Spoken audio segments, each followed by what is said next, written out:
নমস্কার। শুরু করছি আজকের গল্প। সাহিত্য সম্রাট বঙ্কিমচন্দ্র চট্টোপাধ্যায় মুচিরাম গুড়ের জীবন চরিত। ভাগ্যবানের বোঝা ভগবানে বয়ে থাকেন। আমি না, কথাটা স্বয়ং সাহিত্য সম্রাট বঙ্কিমচন্দ্র চট্টোপাধ্যায় বলেছেন। আবার শাস্ত্রবাণী ভাগ্যং ফলতি সর্বত্রং, খুবই সত্য। অন্তরাল থেকে ভাগ্যই বুঝি মানুষের জীবন পরিচালিত করে থাকে। আর যদি কেউ সেই ভাগ্যলিপিতে ভাগ্যবান হয়ে থাকে, তাহলে সেখানে মা সরস্বতীর অধিষ্ঠান না থাকলেও মা লক্ষ্মী নিজ মহিমায় মহিমান্বিতা থাকেন। অতএব ভাগ্যবান পুরুষের লক্ষ্মী লাভ অবসম্ভাবী। মুচিরাম গুড়ের গল্পটি শুনলেই আপনিও এই কথা বিশ্বাস করতে বাধ্য হবেন। ভাগ্যং ফলতি সর্বত্রং, শাস্ত্রবাণী মিথ্যা নয়। তাহলে সময় নষ্ট না করে চলুন শুনে দেখুন আজকের গল্প মুচিরাম গুড়ের জীবন চরিত। সঙ্গে থাকুন। ভালো লাগলে চ্যানেলটি সাবস্ক্রাইব করুন, লাইক করুন, শেয়ার করুন। শুরু করছি আজকের গল্প বঙ্কিমচন্দ্র চট্টোপাধ্যায়ের মুচিরাম গুড়ের জীবন চরিত। মুচিরাম গুড় মহাশয় এই জগৎ পবিত্র করিবার জন্য কোন শকে জন্মগ্রহণ করিয়াছিলেন ইতিহাস তাহা লেখে না। এদেশে ইতিহাসের সাক্ষাৎ পাওয়া যায় না, নচেৎ উচিত ব্যবস্থা করা যাইত। যশোদা দেবীর গর্ভে সাফলরাম গুড়ের ঔরসে তাহার জন্ম। ইহা দুঃখের বিষয়ে সন্দেহ নাই, কেননা উচ্চ বংশের কথা কিছুই বলিতে পারা গেল না। তবে ইহা বলা যাইতে পারে যে তিনি ব্রাহ্মণ কুলোদ্ভব। গুড় শুনিয়া কেহ মনে না করেন যে তিনি মিষ্ট বিশেষ হইতে জন্মিয়াছিলেন। সাফলরাম গুড় কৈবর্তের ব্রাহ্মণ ছিলেন। তাহার নিবাস সাধু ভাষায় মোহনপল্লী, অপর ভাষায় মোনাপাড়া। মোহনপল্লী ওরফে মোনাপাড়ায় কেবল ঘর কত কৈবর্তের বাস। গুড় মহাশয় মোনাপাড়ায় একমাত্র ব্রাহ্মণ। যেমন এক চন্দ্র রজনী আলোকময়ী করেন, যেমন এক সূর্যই দিনমণি, যেমন এক বাট্টাকুদগ্ধ গুড় মহাশয়ের অন্নরাশির উপর শোভা করিতেন, তেমনি সাফলরাম এক ব্রাহ্মণ মোহনপল্লী উজ্জ্বল করিতেন। শ্রাদ্ধ শান্তিতে কাঁচা পাকা কদলী, আতপ তণ্ডুল এবং দক্ষিণা মাকালের পূজায় অন্নপ্রাশনাদিতে নারিকেল নাড়ু, ছোলা, কলা আদি তাহার লাভ হইত। সুতরাং যাজন ক্রিয়ায় তাহার বিশেষ মনোযোগ ছিল। তাহারই ঐশ্বর্যের উত্তরাধিকারী এবং তদর্জিত রম্ভা ভোজনের হকদার হইয়া মুচিরাম শুভক্ষণে জন্মগ্রহণ করিলেন। জন্মগ্রহণের পর মুচিরাম দিনে দিনে বাড়িতে লাগিলেন। দেখিয়া যশোদা সেটা বালকের অসাধারণ পৌরুষের লক্ষণ বিবেচনা করিয়া অতিশয় গর্বান্বিতা হইলেন। যথাকালে মুচিরামের অন্নপ্রাশন হইল, নামকরণ হইল মুচিরাম। এত নগেন্দ্র গজেন্দ্র চন্দ্রভূষণ বিধুভূষণ থাকিতে তাহার মুচিরাম নাম হইল কেন, তাহা আমি সবিশেষ জানি না। তবে দুষ্টু লোকে বলিত যে যশোদা দেবীর যৌবনকালে কোনো কালো কোলো কোঁকড়া চুল নধর শরীর মুচিরাম দাস নামা কৈবর্ত পুত্র তাহার নয়ন পথের পথিক হইয়াছিলেন। সেই অবধি মুচিরাম নামটি যশোদার কানে মিষ্ট লাগিত। যাহাই হোক, যশোদা নাম রাখিলেন মুচিরাম। নাম পাইয়া মুচিরাম শর্মা দিনে দিনে বাড়িতে লাগিলেন। ক্রমে মা, বাবা, দু, দে ইত্যাদি শব্দ উচ্চারণ করিতে শিখিলেন। তাহার অসাধারণ ধীশক্তির বলে মিছা কান্নায় 1 বৎসর পার হইতে না হইতে সুপণ্ডিত হইলেন। 3 বৎসর যাইতে না যাইতে গুড় ভোজনের দোষ উপস্থিত হইল এবং 5 বৎসর যাইতে না যাইতেই মহামতি মুচিরাম মাকে পিতৃ উচ্চারণ করিতে এবং বাপকে শালা বলিতে শিখিলেন। যশোদা কাঁদিয়া বলিতেন, এমন গুণের ছেলে বাঁচলে হয়। 5 বৎসরে সাফলরাম গুড় মহাশয় কিছু গলে পড়িলেন। যশোদা ঠাকুরানীর শ্রাদ্ধ 5 বছরের পুত্রের হাতে খড়ি হয়। সর্বনাশ! সাফল্যরামের 3 পুরুষের মধ্যে সে কাজ হয় নাই। আর মাগি বলে কি, যেদিন কথা পড়িল সেদিন সাফল্যরামের নিদ্রা হইল না। যমুনার জল উজান বহিতে পারে, তবু গৃহিণীর বাক্য নড়িতে পারে না। সুতরাং তেখড়ির উদ্যোগ দেখিতে লাগিলেন। কিন্তু দুর্ভাগ্যবশত 3 ক্রোশের মধ্যে পাঠশালা বা গুরু মহাশয় নাই। কে লেখাপড়া শিখাইবে? সাফল্যরাম বিষণ্ণ বদনে বিনীতভাবে যশোদা দেবীর শ্রী পাদপদ্মে এই সংবাদ সুনিবেদিত হইলেন। যশোদা বলিলেন, ভালো, তুমি কেন আপনিই হাতে খড়ি দিয়া ক খ শিখাও না? সাফল্যরাম একটু ম্লান হইয়া বলিলেন, হ্যাঁ, তা আমি পারি, তবে কি জানো, শিষ্য সেবক যজমানের জ্বালায়। আজ কি রান্না হইল? শুনিবা মাত্র যশোদা দেবীর মনে পড়িল আজি কৈবর্তেরা পাতিলেবু দিয়া গিয়েছে। বলিলেন, অধঃপেতে মিলছে। এই বলিয়া পতি পুত্র প্রাণা যশোদা দেবী বিষণ্ণ মনে সজল নয়নে পাতিলেবু দিয়া পান্তা ভাত খাইতে বসিলেন। অগত্যা মুচিরাম অন্যান্য বিদ্যা অভ্যাসে সানুরাগ হইলেন। অন্যান্য বিদ্যার মধ্যে গাছে ওঠা, জলে ডোবা এবং সন্দেশ চুরি করা। কৈবর্ত যজমান দিগের কল্যাণে গুড়ের ঘরে সন্দেশের অভাব নাই। নারিকেল সন্দেশ এবং অন্যান্য যে সকল জাতীয় সন্দেশের সঙ্গে ছানার সাক্ষাৎ বা অসাক্ষাৎ কোনো প্রকার সম্বন্ধ নাই, যাহা সর্বদা মুচিরামের ঘরে থাকিত, সে সকল মুচিরামের বিদ্যাভ্যাসের কারণ হইল। কৈবর্তের ছেলেদের সঙ্গে মুচিরামের প্রত্যেকটি নূতন কোন্দল হইত শোনা গিয়াছে। কৈবর্ত দিগের ঘরেও খাবার চুরি যাইত। নবম বৎসরে মুচিরামের উপনয়ন হইল। তারপর সাফল্যরাম 1 বৎসর প্রিয়তম পুত্রকে সন্ধ্যা আহ্নিক শিখাইলেন। 1 বৎসরে মুচিরাম সন্ধ্যা আহ্নিক শিখিয়েছিলেন কিনা আমরা জানি না, কেননা প্রমাণাভাব। তারপর মুচিরাম কখনো সন্ধ্যা আহ্নিক করেন নাই। তারপরে একদিন সাফল্যরাম গুড় অকস্মাৎ ওলাউঠা রোগে প্রাণ ত্যাগ করিলেন। যশোদার আর দিন যায় না। যজমান দিগের পৌরোহিত্য কে করে? কৈবর্তেরা আরেক ঘর বামুন আনিল। যশোদা অন্ন কষ্টে ধান ভানিতে আরম্ভ করিলেন। যখন মুচিরামের বয়স 10 বৎসর, কৈবর্তেরা চাঁদা করি একটা বারোয়ারি পূজা করিল। যাত্রা দিবার জন্য বারোয়ারি কৈবর্তেরা সস্তা দরে হারানো অধিকারীকে 3 দিনের জন্য বায়না করিয়া আনিয়া কলা গাছের উপর সরা জ্বালিয়ে 3 রাত্রি যাত্রা শুনিল। মুচিরাম এই প্রথম যাত্রা শুনিল। যাত্রার গান, যাত্রার গল্প অনেক শুনিয়েছিল, কিন্তু একটা আস্ত যাত্রা এই প্রথম শুনিল। চূড়া ধরা, ঠ্যাঙা লাঠি সহিত সাক্ষাৎ কৃষ্ণ এই প্রথম দেখিল। আহ্লাদে উছলিয়া উঠিল। নিশ্চিত সংবাদ রাখি যে পরদিন মুচিরাম গালাগালি, মারামারি বা চুরি বা মাতাকে প্রহার এ সকলের কিছুই করে নাই। মুচিরামের একটা গুণ ছিল, মুচিরাম সুকণ্ঠ। প্রথম দিন যাত্রা শুনিয়ে বহু যত্নে একটা গানের মোহরাটা শিখিয়েছিল। পরদিন হইতে মাঠে মাঠে সেই গান গাহিয়া ফিরিতে লাগিল। দৈবাৎ হারানো অধিকারী লোটা হাতে পুষ্করিণীতে হস্ত মুখ প্রক্ষালনাদির অনুরোধে যাইতেছিলেন। প্রভাত বায়ু পরিচালিত হইয়া মুচিরামের সুস্বর অধিকারী মশাইয়ের কানের ভিতর গেল। কানে যাইতে যাইতে মনের ভিতর গেল। মনের ভিতর গিয়া কল্পনার সাহায্যে টাকার সিন্দুকের ভিতরেও প্রবেশ করিল। অধিকারী মহাশয়ের নিকট গলার আওয়াজ টাকার আওয়াজে পরিণত হয়।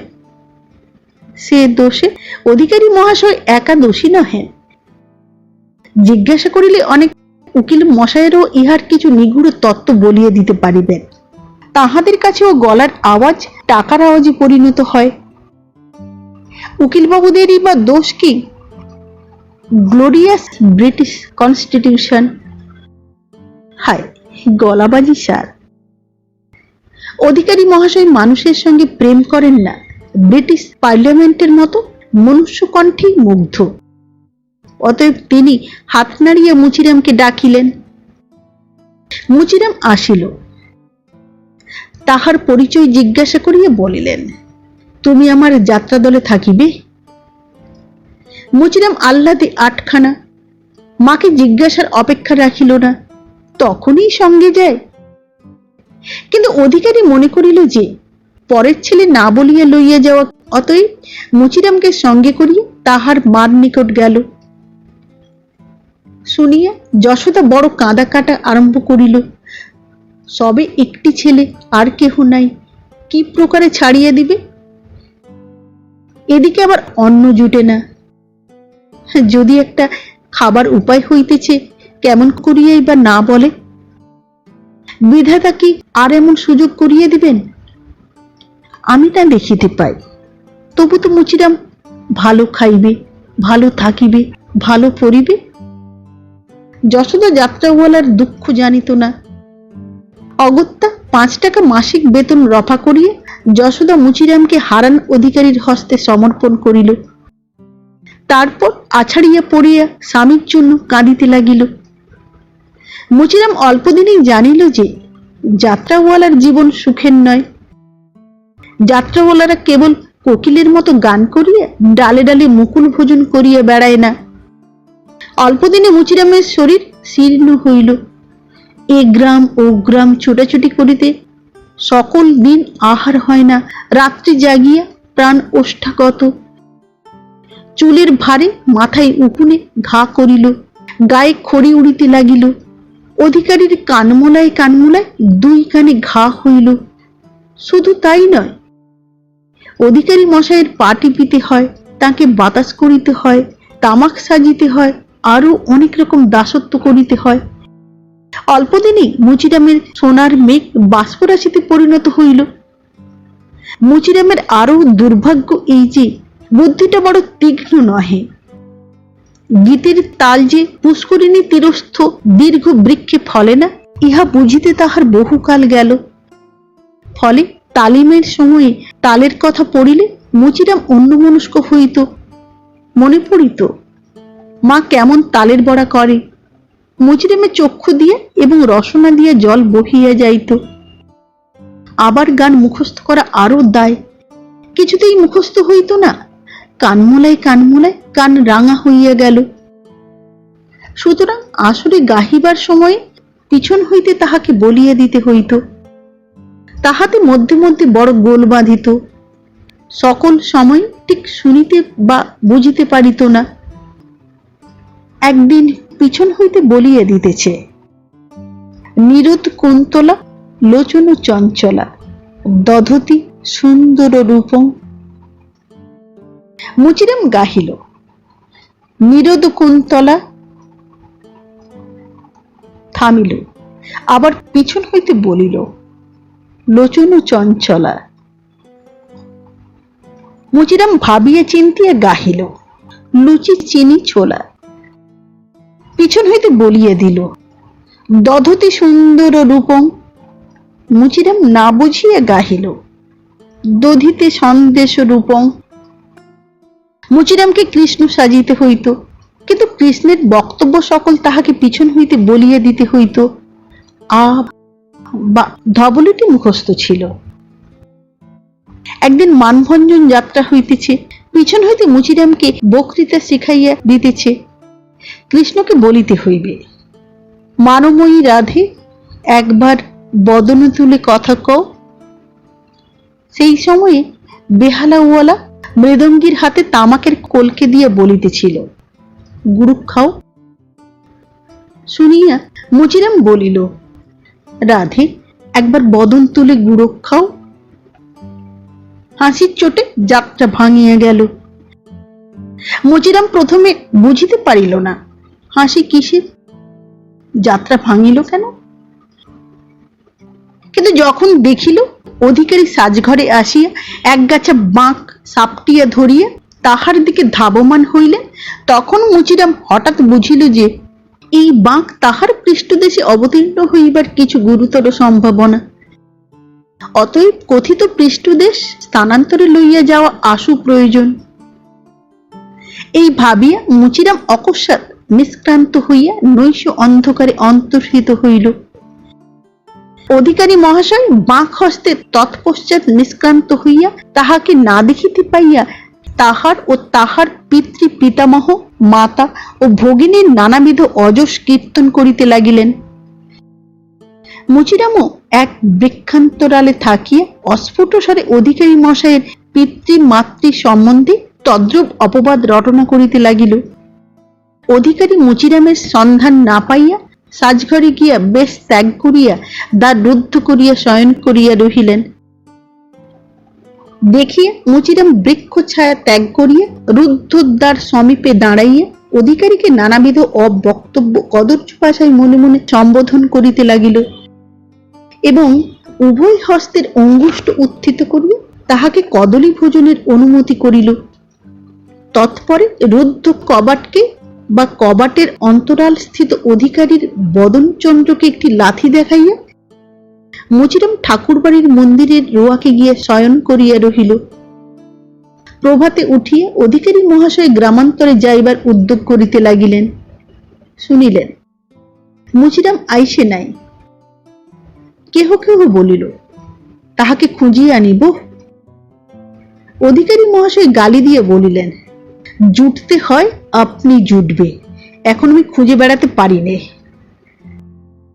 দয়ালু চিত্ত বেহালাওয়ালা বলিল, ছেলে মানুষ যদি নাই জুটতে পারে আমি খুঁজে আনিব। অধিকারীর মনে মনে ইচ্ছা মুচিরামের হাত হইতে উদ্ধার পান এবং সেই সঙ্গে তাহার পাওনা টাকাগুলি ফাঁকি দেন। বেহালাওয়ালা ভাবিল মুচিরাম কোনরূপে জুটিবে, আর কিছু বলিল না। যাত্রার দল চলিয়া গেল, মুচিরাম জুটিল না। রাত্রি জাগরণ, দেবালয়ে সে অকাতরে নিদ্রা যাইতেছিল। উঠিয়া দল চলিয়া গিয়েছে শুনিয়া কাঁদিতে আরম্ভ করিল। এমন বুদ্ধি নাই যে অধিকারী কোন পথে গিয়াছে সন্ধান করিয়া সেই পথে যায়, কেবল কাঁদিতে লাগিল। পূজারী বামন অনুগ্রহ করিয়া বেলা 3 প্রহরে 2টি ঠাকুরের প্রসাদ খাইতে দিল। খাইয়া মুচিরাম কান্নার 2য় অধ্যায় আরম্ভ করিল। যত রাত্রি নিকট হইতে লাগিল তত ভাবিতে লাগিল, আমি কেন পালাইলাম, আমি কেন দাঁড়াইয়া মার খাইলাম না। গ্রন্থকার ভনে, এবার যখন বাঁক উঠিতে দেখিবে পিঠ পাতিয়া দিও। তোমার গোষ্ঠীর বাপ 14 পুরুষ বুড়া সেন রাজার আমল হইতে কেবল পিঠ পাতিয়া দিয়াই আসিতেছে, তুমি পলাইবে কোথায়? এ সুসভ্য জগতের অধিকারীরা মুচিরাম দেখিলে বাঁক পেটাই করিয়া থাকে। মুচিরামেরা পিঠ পাতিয়াই দেয়, কেহ পালায় না। রাখাল ছাড়া কি গরু থাকিতে পারে হে বাপু? ঘাস জলের প্রয়োজন হইলেই তোমাদের যখন রাখাল ভিন্ন উপায় নাই, তখন পাচন বাড়িকে প্রাতঃপ্রণাম করিয়া গোজন্ম সার্থক করো। ঈশানবাবু একজন সৎ কুলোদ্ভব কায়স্থ, অতি ক্ষুদ্র লোক, কেননা বেতন 100 টাকা মাত্র। কোন জেলার ফৌজদারি অফিসের হেড কেরানি। বাংলাদেশে মনুষ্যত্ব বেতনের ওজনে নির্ণীত হয়। কে কত বড় বাঁদর তার লেজ মাপিয়া ঠিক করিতে হয়। এমন অধঃপতন আর কখনো কোনো দেশের হয় নাই। বন্দী চরণ শৃঙ্খলের দৈর্ঘ্য দেখাইয়া বড়াই করে। ঈশানবাবু ক্ষুদ্র ব্যক্তি, লেজ খাটো, বানরত্বে খাটো, কিন্তু মনুষ্যত্বে নহে।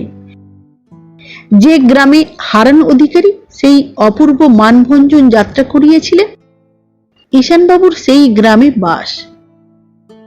যাত্রাটা যে সময় হইয়াছিল সে সময়ে তিনি ছুটি লইয়া বাড়িতে ছিলেন। যাত্রার ব্যাপার তিনি কিছু জানিতেন কি না বলিতে পারি না। যাত্রার পরদিন সন্ধ্যাকালে তিনি পথে বেড়াইতেছিলেন, দেখিলেন একটি ছেলে, শুষ্ক শরীর, দীর্ঘ কেশ, অনুভবে যাত্রার দলের ছেলে পথে দাঁড়াইয়া কাঁদিতেছে। ঈশানবাবু ছেলেটির হাত ধরিয়ে জিজ্ঞাসা করিলেন, কাঁদছিস কেন বাবা? ছেলে কথা কয় না। ঈশানবাবু জিজ্ঞাসা করিলেন, তুমি কে? ছেলে বলিল, আমি মুচিরাম। তুমি কাদের ছেলে? মুচিরাম বলিল, বামুনদের। কোন বামুনদের? মুচিরাম বলিল, আমি গুড়েদের ছেলে।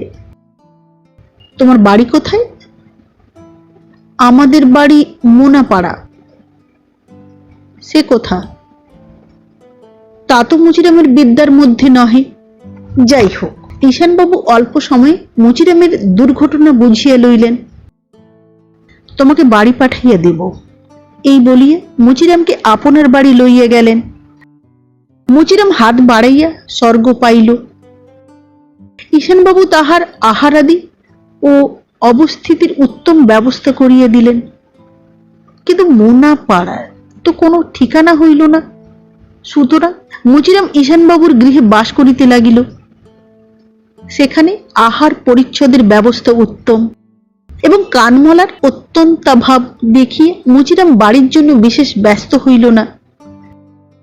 এদিকে ঈশানবাবু ছুটি ফুরাইল, সপরিবারে কর্মস্থানে যাইবেন। অগত্যা মুচিরামও সঙ্গে চলিল। কর্মস্থানে গিয়াও ঈশান মোনাপাড়ার অনুসন্ধান করিলেন, কিন্তু কোনো সন্ধান পাইলেন না। অগত্যা মুচিরাম তাহার গলায় পড়িল। মুচিরামও নারাজ নহে, সেখানে আহারের ব্যবস্থা উত্তম, সেখানে গলায় পড়িতে নারাজ নহে। তবে ঈশানবাবুর একটা ব্যবস্থা মুচিরামের বড় ভালো লাগিল না। ঈশানবাবু বলিলেন, বাপু, যদি গলায় পড়িলে তবে একটু লেখাপড়া শিখিতে হইবে। ঈশানবাবু তাহাকে পাঠশালায় পাঠাইয়া দিলেন। এখানে মুচিরামের মা অনেক দিন হইতে ছেলের কোনো সন্ধান না পাইয়া পাড়ায় পাড়ায় বিস্তর কাঁদাকাটি করিয়া বেড়াইয়া শেষ আহার নিদ্রা ত্যাগ করিল। আহার নিদ্রা ত্যাগ করিয়া রুগ্ন হইল, রুগ্ন হইয়া মরিয়া গেল। এদিকে যশোদানন্দন শ্রী শ্রী মুচিরাম শর্মা ঈশান মন্দিরে সুবিরাজমান, সম্পূর্ণভাবে মাত্রে বিস্মৃত। যদি কখনো মাকে মনে পড়িত তবে সে আহারের সময়। ঈশানবাবুর ঘরের প্রফুল্ল মল্লিকা সন্নিভ সিদ্ধান্ন দানাদার গব্যঘৃত সুগন্ধি ঝোলে নিমগ্ন রোহিত মৎস্য, পৃথিবীর ন্যায় নিটোল গোলাকার সদ্য ভর্জিত লুচির রাশি, এই সকল পাতে পাইলে মুচিরাম মনে করিতেন, মা বেটি কি ছাই আমাকে খাওয়াইতো। সে সময়ে মাকে মনে পড়িত, অন্য সময় নহে। মুচিরামের পাঠশালায় লেখাপড়া সমাপ্ত হইল, অর্থাৎ গুরু মহাশয় বলিল সমাপ্ত হইয়াছে। মুচিরামের কোনো গুণ ছিল না, এমতো বলি না, তাহা হইলে এই ইতিহাস লিখিতে আমি প্রবৃত্ত হইতাম না। মুচিরামের কণ্ঠস্বর ভালো ছিল বলিয়াছি, গুণ নম্বর 1। গুণ নম্বর 2, তাহার হস্তাক্ষর অতি সুন্দর হইল, আর কিছু হইল না। ঈশানবাবু মুচিরামকে ইংরেজি স্কুলে পাঠাইলেন। মুচিরাম ধেড়ে ছেলে, স্কুলে ঢুকিয়া বড় বিপদগ্রস্ত হইল। মাস্টারের তামাশা করে, ছোট ছোট ছেলের খিলখিল করিয়া হাসে। মুচিরাম রাগ করে, কিন্তু পড়ে না। সুতরাং মাস্টারেরা হারান অধিকারীর পথে গেলেন। আবার কানমলায় কানমলায় মুচিরামের কান রাঙা হইয়া উঠিল। প্রথমে কানমলা, তারপর বেত্রাঘাত, মুষ্টাঘাত, চপেটাঘাত, কিলাঘাত এবং ঘুষাঘাত। ঈশানবাবুর ঘরের তপ্ত লুচির জোরে মুচিরাম নির্বিবাদে সব হজম করিল। এইরূপে মুচিরাম তপ্ত লুচি ও বেত খাইয়া স্কুলে 5-7 বৎসর কাটাইল। কিছু হইল না। ঈশানবাবু তাহাকে স্কুল হইতে ছাড়াইয়া লইলেন। ঈশানবাবুর দয়ার শেষ নাই। ম্যাজিস্ট্রেট সাহেবের কাছে তাহার বিশেষ প্রতিপত্তি। মুচিরামের হাতের লেখাও ভালো। ঈশানবাবু মুচিরামের একটি 10 টাকার মোহরিগিরি করিয়া দিলেন, বলিয়া দিলেন, ঘুষ ঘাস লইও না বাপু, তাহলে তাড়াইয়া দেব।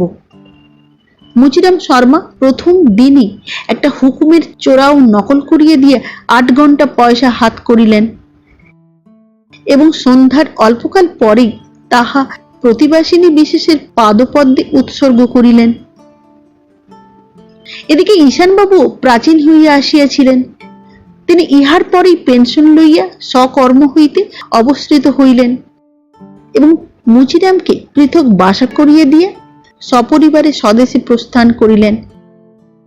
মুচিরাম ঈশানবাবুকে একটু ভয় করিত।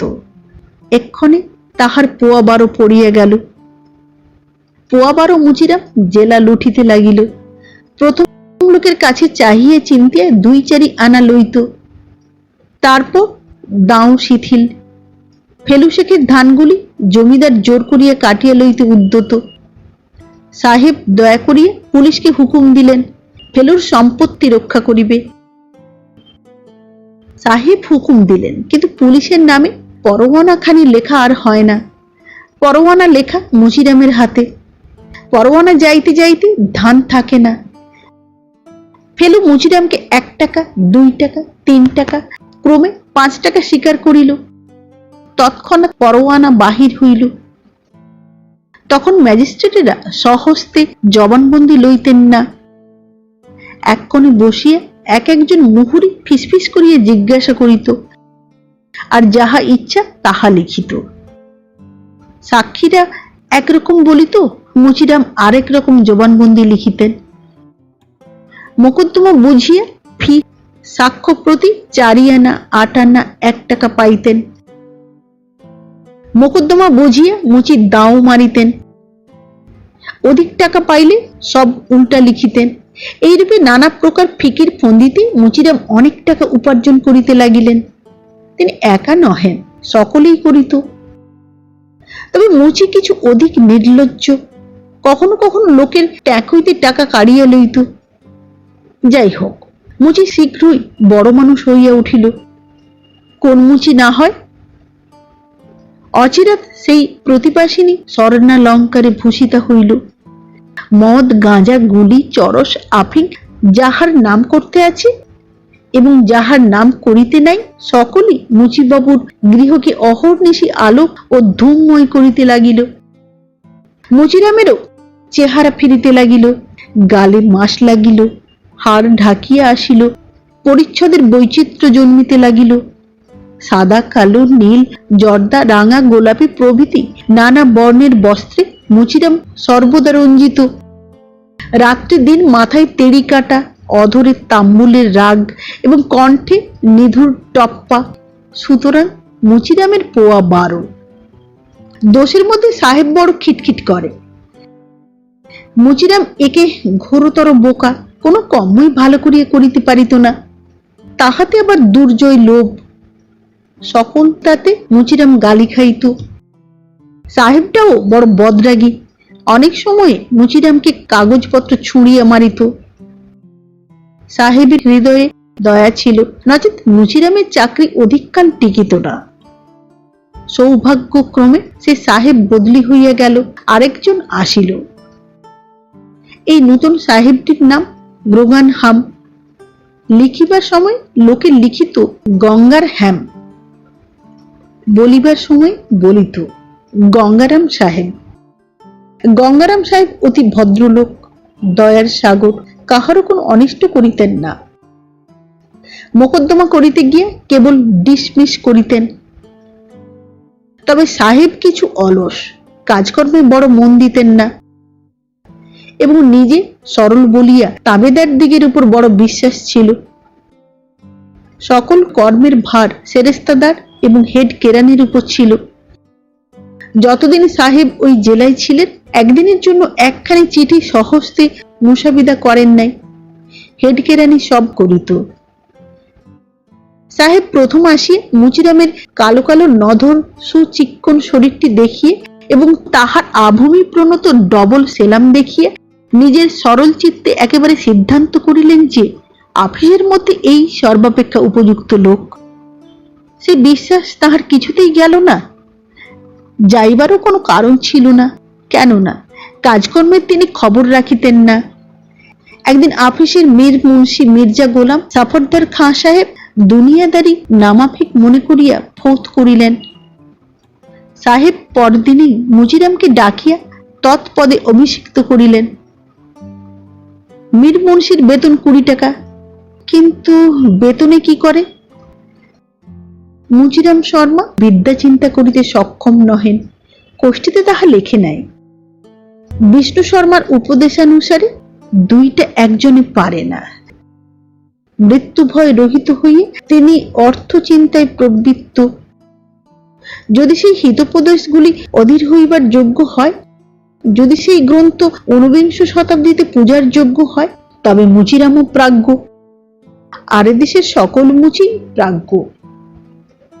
বিষ্ণু শর্মা ভারতবর্ষের মাকিয়াভেল্লি চাণক্য, যাহার এইরূপ গ্রন্থ বিদ্যালয়ের বালকদিগকে পড়াইবার নিয়ম করিয়াছে, তাহাদিগেরই উচিত আবার বিদ্যালয়ে প্রবেশ করা। তাহাদের শিক্ষা হয় নাই। মুচিরাম 2-3 বৎসর মীর মুন্সিগির করিল। তারপর কালেক্টরের পেশকারি খালি হইল। পেশকারিতে বেতন 50 টাকা, আর উপার্জনও তো কথাই নাই। মুচিরাম ভাবিল, কপাল ঠুকিয়ে একখানা দরখাস্ত করিব।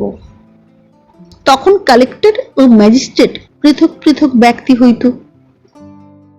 সেখানে সে সময়ে হোম নামা এক সাহেব কালেক্টর ছিলেন। তিনি অতিশয় বুদ্ধিমান ও কর্মঠ লোক ছিলেন, কিন্তু একটা দোষ ছিল, কিছু মিষ্ট কথার বশ। মুচিরাম একখানি ইংরেজি দরখাস্ত লিখাইয়া লইল।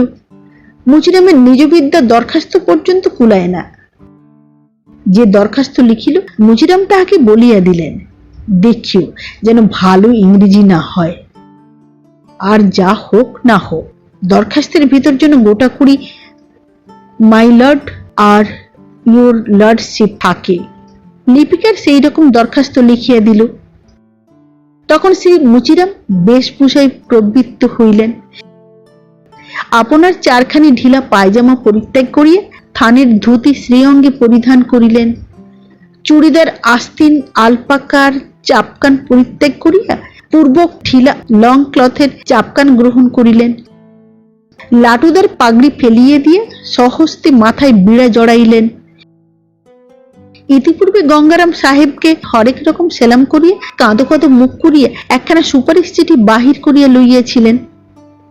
এইরূপ চিঠি, দরখাস্ত ও বিহিত সজ্জা সহিত সেই শ্রী মুচিরাম চন্দ্র যথাই হোম সাহেব এজলাসে বসিয়া দুনিয়া জলুস করিতেছিলেন, তথায় গিয়ে দর্শন দিলেন। রেল দেওয়া কাটরার ভিতর উঁচুতে হোম সাহেব এজলাস করিতেছেন। চারিদিকে অনেক মাথায় পাগড়িওয়ালা বসিয়াছে। এক ফোঁটা গুড় পড়িলে যেমন সহস্র সহস্র পিপিলিকা তাহা বেষ্টন করে, খালি চাকরিটির মালিক হোম সাহেবকে তেমনি উমেদওয়ার ঘেরিয়ে দাঁড়াইয়াছে। সাহেব উমেদওয়ার দিগের দরখাস্ত শুনিতেছেন। অনেক বড় বড় ইংরেজি নবিশ আসিয়াছেন। সাহেব তাহাদিগকে এক এক কথায় বিদায় করিলেন। বাকি রহিল মুচিরাম এবং তাহার সমকক্ষ জনকয় বানর। সাহেব মুচিরামের দরখাস্ত পড়িলেন, হাসিয়া বলিলেন, why do you call me my lord? I am not a lord. Muchiram জোর হাতে হিন্দিতে বলিল, বান্দা কো মালুম না থা। বান্দা কো মালুম থা কি হুজুর লাড ঘরানা। এখন হোম সাহেবের সঙ্গে একটা লাড হোমের দূর সম্বন্ধ ছিল, সেই জন্য তাহার মনে বংশমর্যাদা সর্বদা জাগরুক ছিল। মুচিরামের উত্তর শুনিয়ে আবার হাসিয়া বলিলেন, হো সাক্তা, লাড ঘরানা হো সাক্তা। সকলেই বুঝিল মুচিরাম কার্য সিদ্ধ করিয়াছে।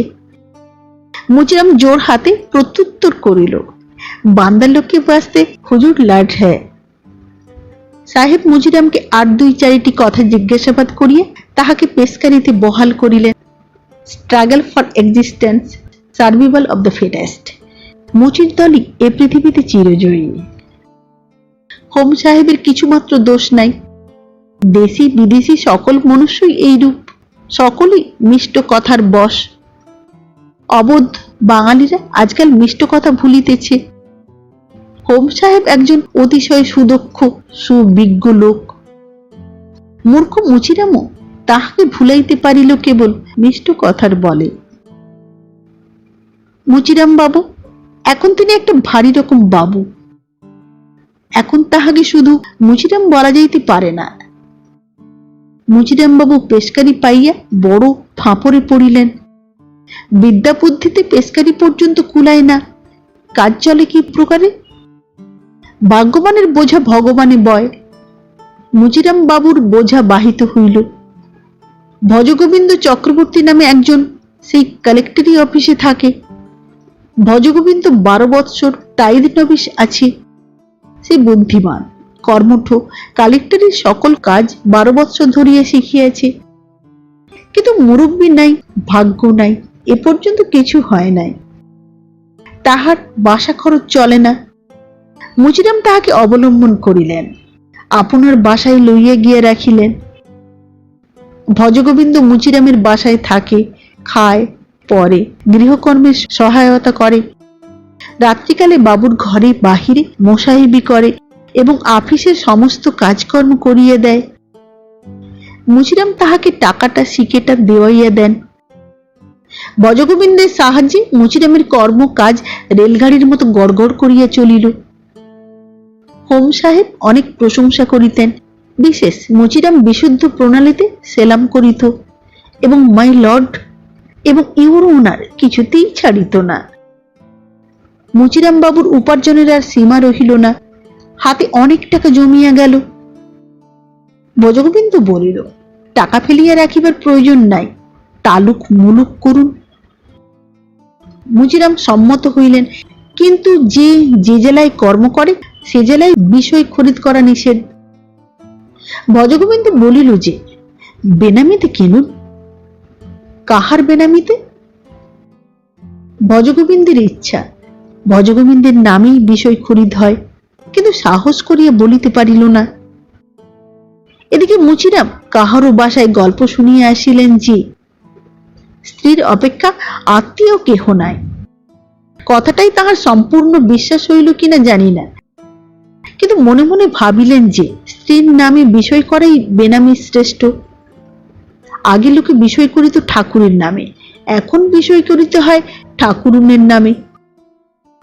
উভয় স্থলেই বিষয়কর্তা সেবায়িত মাত্র, পরম ভক্ত পাদপদ্মে বিকৃত। এইরূপ রাধাকান্ত জিউর স্থানে রাধামণি, শ্যামসুন্দরের স্থানে শ্যামসুন্দরী।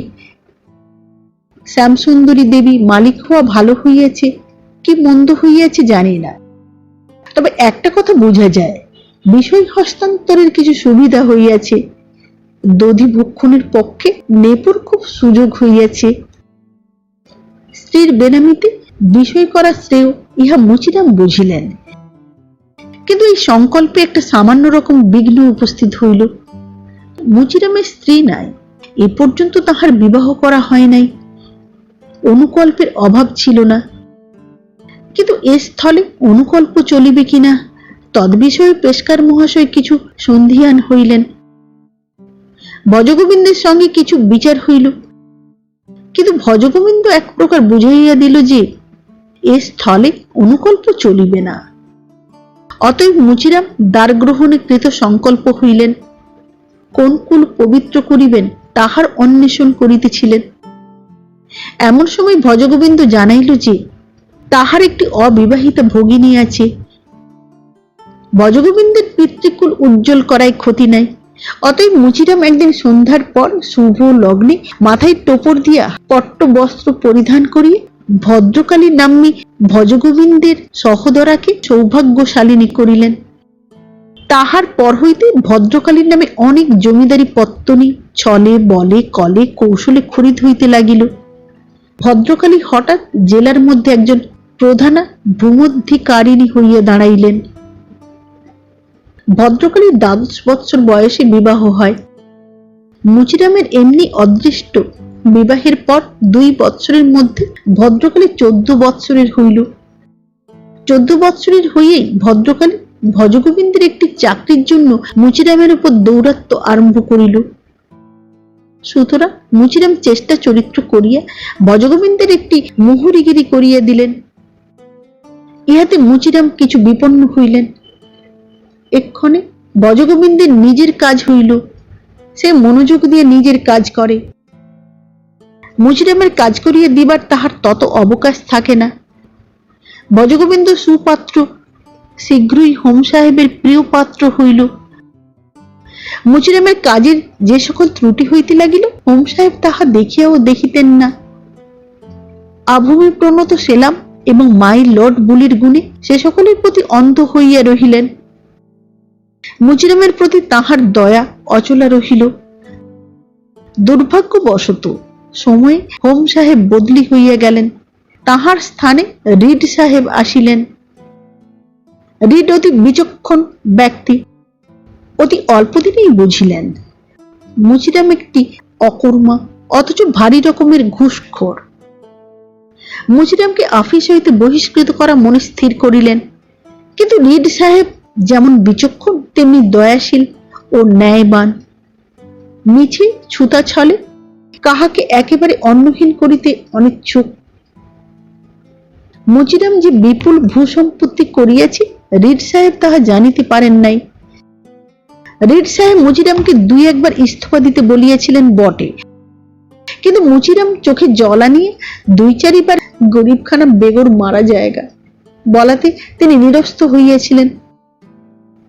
তারপর তাকে পেশকারির তুল্য বেতনে আবকারীর দারোগাই দিতে চাহিয়াছিলেন, অন্যান্য মফস্বলী চাকরি করিয়া দিতে চাহিয়াছিলেন।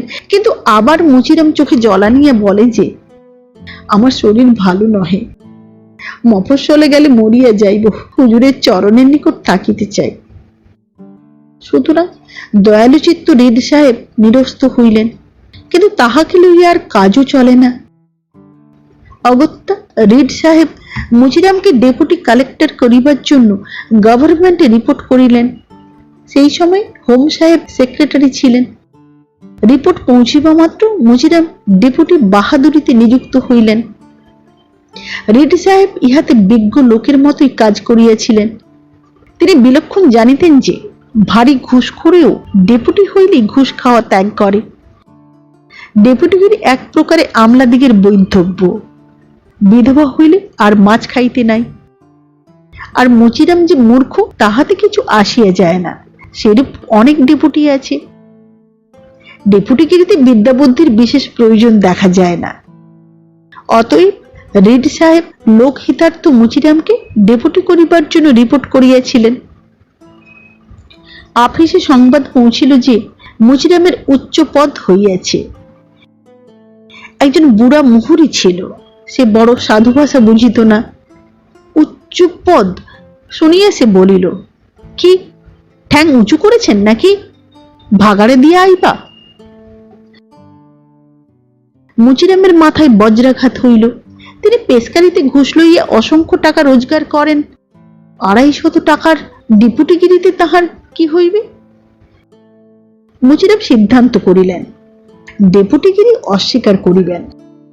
কিন্তু ভজগোবিন্দ বুঝাইলেন যে অস্বীকার করিলে রিড সাহেব নিশ্চয়ই বুঝিবে যে মুচিরাম ঘুষের লোভে পেশকারি ছাড়িতেছে না, তাহলে শীঘ্রই তাড়াইয়া দিবে, তখন দুই দিক যাইবে। অগত্যা মুচিরাম ডেপুটিগিরি স্বীকার করিলেন। মুচিরাম ডেপুটি হইয়া প্রথম রূপগাড়ি দস্তখত করিয়া দেখিলেন। লেখা আছে, শ্রীযুক্ত বাবু মুচিরাম গুড় রায়বাহাদুর ডেপুটি কালেক্টর। প্রথমটা বড়ই আহ্লাদ হইল, কিন্তু শেষ কিছু লজ্জাবোধ হইতে লাগিল।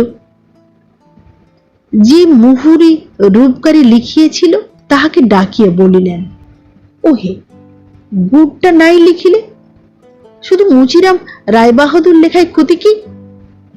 কি জানো, আমরা গুড় বটে, কিন্তু আমাদের খেতাব রায়। তবে যখন অবস্থা তেমন ছিল না, তখন রায় খেতাব আমরা লিখতাম না। তা এখন গুড়েও কাজ নাই, শুধু মুচিরাম রায়বাহাদুর লিখিলেই হইবে। মুহুর ইঙ্গিত বুঝিল, হাকিমের মন সবাই রাখিতে চায়। সে মুহুরি দ্বিতীয় রূপকারিতে লিখিল, বাবু মুচিরাম রায় রায়বাহাদুর। মুচিরাম দেখিয়া কিছু বলিলেন না, দস্তখত করিয়া দিলেন। সেই অবধি মুচিরাম রায় চলিতে লাগিল। কেহ লিখিত মুচিরাম রায় রায় বাহাদুর। মুচিরামের একটা যন্ত্রণা ঘুচিল। গুড় পদবীতে তিনি বড় নারাজ ছিলেন, এখন সে জ্বালা গেল। তবে লোকে অসাক্ষাতে বলিত গুড়ের পো অথবা গুড়ের ডেপুটি। আর স্কুলের ছেলেরা কবিতা করিয়া শুনাইয়া শুনাইয়া বলিত, গুড়ের কলসিতে ডুবিয়ে হাত, বুঝতে নারী সার কি মাত। কেহ বলিত, সরা মালসায় খুশি নই, ও গুড় তোর নাগরিকই। মুচিরাম তাহাতে তাড়াইয়া মারিতে গেলেন। তাহারা তাহাকে মুখ ভ্যাংচাইয়া উভয় হস্তে অঙ্গুষ্ঠ সন্দর্শন করাইয়া উচ্চস্বরে কবিতা আওড়াইতে আওড়াইতে পলাইল। লাভের মধ্যে মুচিরাম লম্বা কোঁচা বাঁধিয়া আছাড় খাইলেন। ছেলেদের আনন্দের সীমা থাকিল না। শেষে মুচিরাম স্কুলের ছেলেদের মাসে মাসে কিছু সন্দেশ বরাদ্দ করিয়া দিয়া কবিতা হইতে উদ্ধার পাইলেন। কিন্তু আরেকটা নতুন গোল হইল।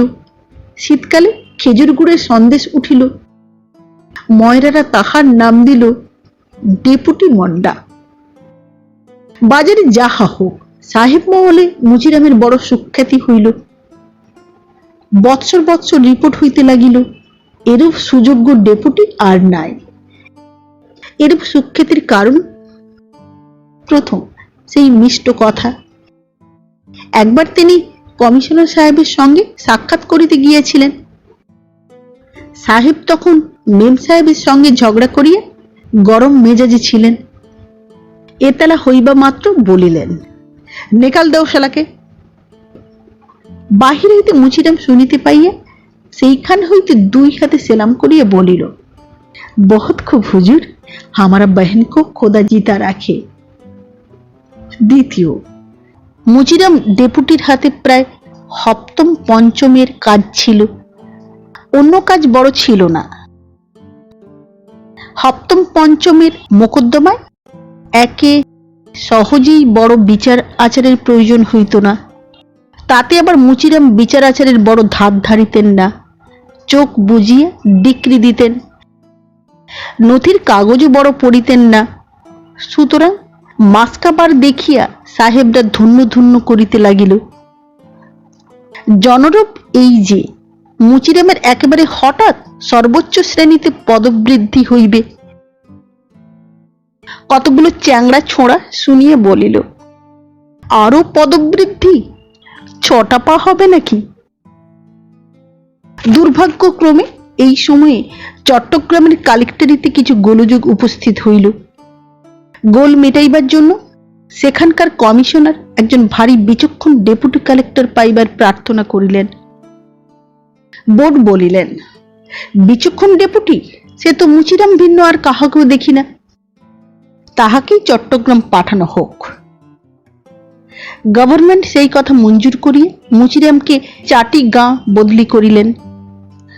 সংবাদ পাইয়া মুচিরাম বলিলেন, এইবার চাকরি ছাড়িতে হইল। তাহার শোনা ছিল চাটিগাঁ গেলেই লোকে জ্বর প্লীহা হইয়া মরিয়া যায়। আরো শোনা ছিল যে চাটিগা যাইতে সমুদ্র পার হইতে হয়, একদিন এক রাত্রির পাড়ি। সুতরাং চাটিগাঁ যাওয়া কি প্রকারে হইতে পারে? বিশেষ ভদ্রকালী। ভদ্রকালী এখন পূর্ণ যৌবনা। সে বলিল, আমি কোনো মতেই চাটিগা যাইব না, কি তোমায় যাইতেও দিব না। তুমি যদি যাও তবে আমি বিষ খাইব। এই বলিয়া ভদ্রকালী একটা বড় খোরা লইয়া তেঁতুল গুলিতে বসিলেন। ভদ্রকালী তেঁতুল ভালোবাসিতেন। মুচিরাম বলিতেন, ওতে ভারী অম্বল হয়, ও বিষ। তাই ভদ্রকালী তেঁতুল গুলিতে বসিলেন। মুচিরাম হা হা করিয়া নিষেধ করিতে লাগিলেন। ভদ্রকালী তাহা না শুনিয়া বিষ খাইব বলিয়া লবণ ও শর্করা সংযোগ পূর্বক আধসের চাউলের অন্ন মাখিয়া লইলেন। মুচিরাম অশ্রুপূর্ণ লোচনে শপথ করিলেন যে তিনি কখনোই চাটিকা যাইবেন না। ভদ্রকালী কিছুতেই শুনিল না। সমুদায় তেঁতুল মাখা ভাতগুলি খাইয়া বিষ পান কার্য সমাধা করিল। মুচিরাম তৎক্ষণাৎ চাকরিতে ইস্তফা পাঠাইয়া দিলেন। স্থূল কথা, মুচিরামের জমিদারির আয় এত বৃদ্ধি হইয়াছিল যে ডেপুটিগিরির সামান্য বেতন তাহার ধর্তব্যের মধ্যে ছিল না। সুতরাং সহজেই চাকরি ছাড়িয়ে দিলেন। চাকরি ছাড়িয়ে দিয়ে মুচিরাম ভদ্রকালীকে বলিলেন, প্রিয়ে, বিষয় যেমন আছে তেমনি একটি বাড়ি নাই। একটা বাড়ির মতো বাড়ি করিলে হয় না? ভদ্রকালী বলিল, দাদা বলে এখানে বড় বাড়ি করিলে লোকে বলবে ঘুষের টাকায় বড় মানুষ হয়েছে। মুচিরাম বলিল, তা এখানেই বা বাড়ি করায় কাজ কি? এখানে বুক পুরে বড় মানুষই করা যাবে না, চলো আর কোথাও গিয়ে বাস করি। ভদ্রকালী সম্মত হইলেন, কিন্তু নিজ পিত্রালয় যে গ্রামে, সেই গ্রামেই বাস করা বিধেয় বলিয়া পরামর্শ দিলেন। ভদ্রকালী আর কোনো গ্রামের নাম বড় জানিতেন না। মুচিরাম বিনীতভাবে ইহাতে কিছু আপত্তি করিলেন। তিনি শুনিয়েছিলেন যত বড় মানুষের বাড়ি কলিকাতায়, তিনিও বড় মানুষ, সুতরাং কলিকাতাই তাহার বাসযোগ্য, এইরূপ অভিপ্রায় প্রকাশ করিলেন। ভদ্রকালীর এক মাতুল একদা কালীঘাটে পূজা দিতে আসিয়া এককালে কলিকাতা বেড়াইয়া গিয়েছিলেন এবং বাটি গিয়ে গল্প করিয়েছিলেন যে কলিকাতায় কুলকামিনীগণ সজ্জিতা হইয়া রাজপথ আলোকিত করে। ভদ্রকালীর সেই অবধি কলিকাতাকে ভূতলস্থ স্বর্গ বলিয়া বোধ ছিল। তাহার অনেকগুলি অলঙ্কার হইয়াছে, সেইগুলি পড়িয়া সর্বজন নয়ন পথবর্তিনী হইতে পারিলে অলঙ্কারের সার্থকতা হয়। ভদ্রকালী তৎক্ষণাৎ কলিকাতায় বাস করার প্রস্তাবে সম্মতা হইলেন। তখন ভজগোবিন্দ ছুটি লইয়া আগে কলিকাতায় বাড়ি কিনিতে আসিল। বাড়ির দাম শুনিয়া মুচিরামের বাবুগিরির স্বাদ কিছু কমিয়া আসিল। যাহা হোক, টাকার অভাব ছিল না, অট্টালিকা কৃত হইল। যথাকালে মুচিরাম ও ভদ্রকালী কলিকাতায় আসিয়া উপস্থিত হইয়া নতুন গৃহে বিরাজমান হইলেন। ভদ্রকালী কলিকাতায় আসিয়া দেখিলেন তাহার মনস্কামনা পূর্ণ হইবার কোনো সম্ভাবনাই নাই। কলিকাতার কুলকামিনী রাজপথ আলোকিত করা দূরে থাকুক, পল্লীগ্রাম অপেক্ষা কঠিনতর কারাগারে নিবদ্ধ। যাহারা রাজপথ কলুষিত করিয়া দাঁড়ায় তাহাদিগের শ্রেণীভুক্ত হইবার ইচ্ছা ভদ্রকালী রাখে না। সুতরাং তাহার কলিকাতায় আসা বৃথা হইল। বিশেষ দেখিলেন তাহার অঙ্গের অলঙ্কার দেখিয়ে কলিকাতার স্ত্রীলোক হাসে। ভদ্রকালীর অলঙ্কারের গর্ব ঘুচিয়ে গেল। মুচিরামের কিন্তু কলিকাতায় আসা বৃথা হইল না। তিনি প্রত্যহ গাড়ি করিয়া বাজার যাইতেন এবং যাহা দেখিতেন তাহাই কিনিতেন। বাবুটি নতুন আমদানি দেখিয়া বিক্রেতাবর্গ 5 টাকার জিনিসে 150 টাকা হাঁকিত এবং নিতান্ত পক্ষে 50 টাকা না পাইলে ছাড়িত না। হঠাৎ মুচিরামের নাম রটিয়া গেল যে বাবুটি মধুচক্র বিশেষ। পাড়ার যত বানর মধু লুটিতে ছুটিল। জুয়াচোর, বদমাইশ, মাতাল, লম্পট, নিষ্কর্মা ভালো ধুতি, চাদর, জুতা ও লাঠিতে অঙ্গ পরিশোভিত করিয়া চুল ফিরাইয়া বাবুকে সম্ভাষণ করিতে আসিল। মুচিরাম তাহাদিগকে কলিকাতার বড় বড় বাবু মনে করিয়া তাহাদিগকে বিশেষ আদর করিতে আরম্ভ করিলেন। তাহারাও আত্মীয়তা করিয়া তাহার বৈঠকখানায় আড্ডা করিল, তামাক খাইল, মদ খাইল, খবরের কাগজ পড়িল, পোলাও ধ্বংসায়, তাস পেটে, বাজনা বাজায়, গান করে এবং বাবুর প্রয়োজনীয় এবং অপ্রয়োজনীয় দ্রব্য সামগ্রী কিনিয়ে আনে। টাকাটায় আপনার 12 আনা মুনাফা রাখে, বলে দাঁয়ে জোয়ে সিকি দামে কিনিয়েছি। উভয় পক্ষের সুখের সীমা রহিল না।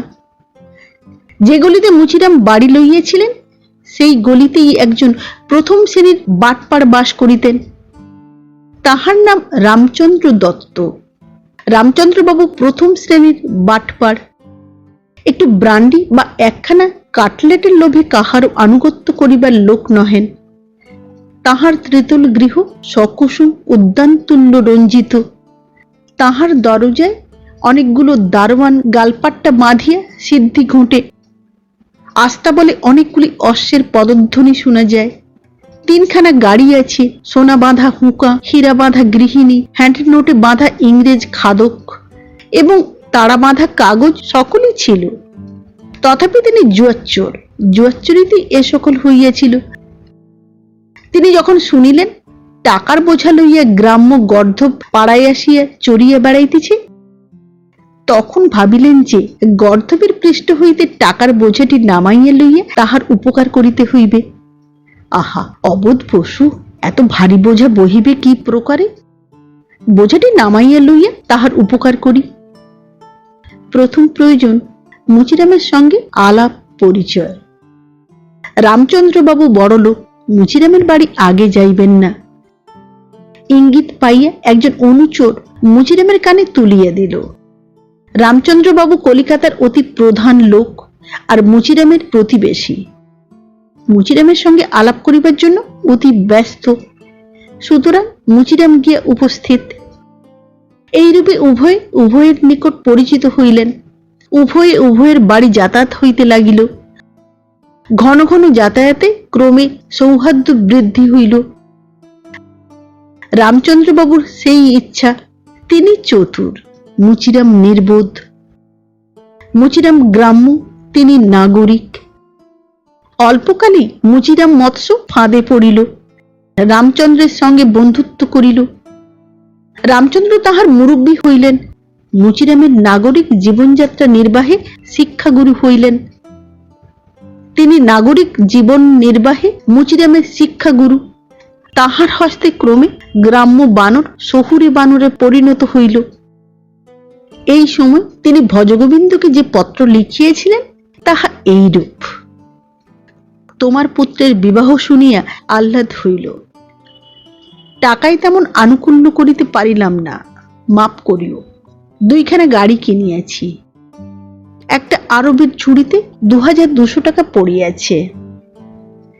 ছবিতে, আয়নাতে, কার্পেটে অনেক টাকা পড়িয়া গিয়েছে। কলিকাতার এত খরচ তাহা জানিলে কখনো আসিতাম না। সেখানে 7 শিকায় কাপড় ও মজুরি সমেত আমার একটা চাপ তৈয়ার হইত, আর এখানে একটা চাপকানে 85 টাকা পড়িয়াছে।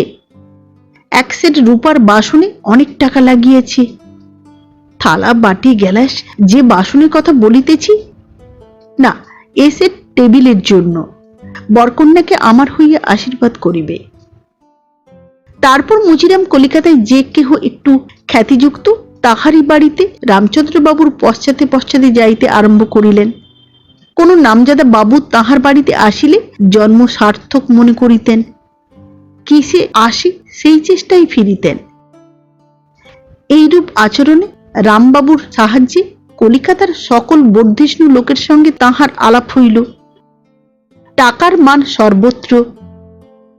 মুচিরামের টাকা আছে, সুতরাং সকলেরই কাছে তাহার মান হইল।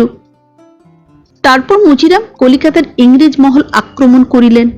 রামবাবুর পরিচয় যত ছোট বড় ইংরেজের বাড়ি যাতায়াত করিলেন। অনেক জায়গাতেই ঝাঁটা লাথি খাইলেন। কোন কোন স্থানে মিষ্ট কথা পাইলেন। অনেক স্থানে একজন মাতাল জমিদার বলিয়া পরিচিত হইলেন। তারপর ব্রিটিশ ইন্ডিয়ান অ্যাসোসিয়েশনে ঢুকিলেন। নাম লেখাইয়া বৎসর বৎসর টাকা দিতে লাগিলেন। রামচন্দ্রবাবুর সঙ্গে প্রতি অধিবেশনে যাইতে আরম্ভ করিলেন। রামবাবু কথিত মহামহিম মহাসভার একটা বড় কামান। তিনি যখনই বড় কামান দাগিতে যাইতেন, এই ছোট মুচি পিস্তলটি সঙ্গে লইয়া যাইতেন। সুতরাং পিস্তলটি ক্রমে মুখ খুলিয়া পুটপাট করিতে আরম্ভ করিল। মুচিরামও ব্রিটিশ ইন্ডিয়ান সভায় একজন বক্তা হইয়া দাঁড়াইলেন। তিনি বকিতেন মাথা মুন্ডু, কিন্তু ছাপার বিজ্ঞাপনীতে যাহা বাহির হইত সে আরেক প্রকার। মুচিরাম নিজে তাহার কিছুই বুঝিতে পারিলেন না। যাহারা বুঝে তাহারা পড়িয়া নিন্দা করিত না। সুতরাং মুচিরাম ক্রমে একজন প্রসিদ্ধ বক্তা বলিয়া খ্যাতি লাভ করিতে লাগিলেন। যেখানে লোকে বড়লোক বলিয়া গণ্য হয়, মুচিরাম তাহার কোনো জায়গায় যাইতেই ছাড়িত না। সে গভর্নমেন্ট হাউস ও বেলবিডিতে যাইত। যাইতে যাইতে সে লেফটেন্যান্ট গভর্নমেন্টের নিকট সুপরিচিত হইল। লেফটেন্যান্ট গভর্নর তাহাকে একজন নম্র, অহংকারী, নিরীহ লোক বলিয়া জানিলেন। জমিদারি সভার একজন নায়ক বলিয়া পূর্বেই রামচন্দ্রের নিকট পরিচয় পাইয়াছিলেন। সম্প্রতি বেঙ্গল কাউন্সিলে একটি পদ খালি হইল। একজন জমিদারি সভার অধিনায়ককে তাহাতে প্রতিষ্ঠিত করিবেন, ইহাই লেফটেন্যান্ট গভর্নর স্থির করিলেন। বাছনি করিতে লেফটেন্যান্ট গভর্নর মনে মনে ভাবিলেন, মুচিরামের ন্যায় এ পদের যোগ্যকে? অহংকারী, নিরীহ, সেকেলে খাঁটি সোনা, একালের ঠনঠনে পিতল নয়। অতএব মুচিরামকেই বহাল করিব। অচিরাত অনারেবল বাবু মুচিরাম রায় বেঙ্গল কাউন্সিলে আসন গ্রহণ করিলেন। মুচিরাম গুড়ে বড় বাড়াবাড়িতে অনারেবল মুচিরাম রায়ের রুধির শুকাইয়া আসিল। ভজগোবিন্দ ফিকির ফন্দিতে অল্প দামে অধিক লাভের বিষয়গুলি কিনিয়ে দিয়েছিলেন। তাহার কার্যদক্ষতায় কৃত সম্পত্তির আয় বাড়িয়েছিল, কিন্তু এখন তাহাতেও অনটন হইয়া আসিল। দুই একখানি তালুক বাঁধা পড়িল রামচন্দ্রবাবুর কাছে। রামচন্দ্রবাবুর সংকল্প এতদিনে সিদ্ধ হইয়া আসিতেছিল। এই জন্য তিনি আত্মীয়তা করিয়া মুচিরামকে এত বড় বাবু করিয়া তুলিয়েছিলেন।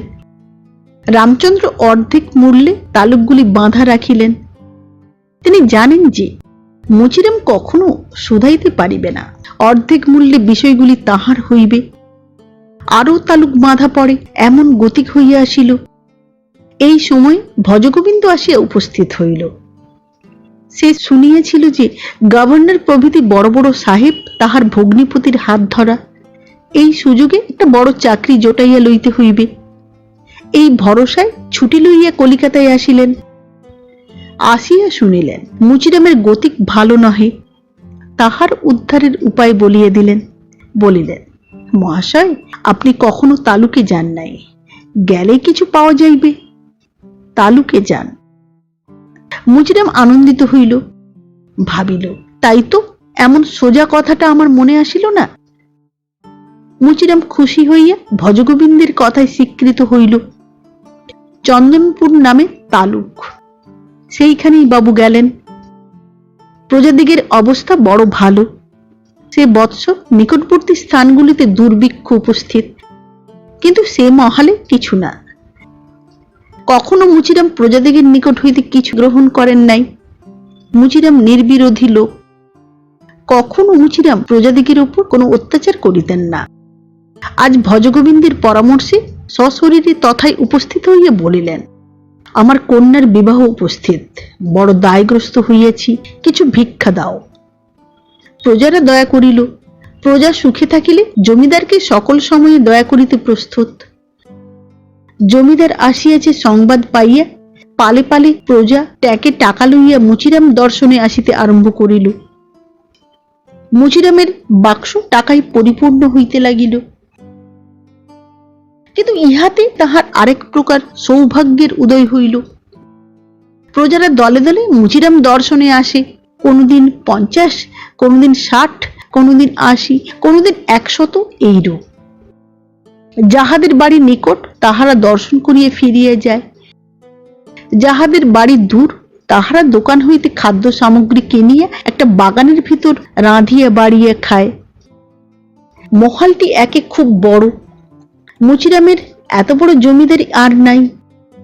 তাহাতে গ্রামগুলির মধ্যে বিল খাল অনেক থাকায় 2-4 জন প্রজাকে প্রায় রাঁধিয়া খাইয়া যাইতে হইত।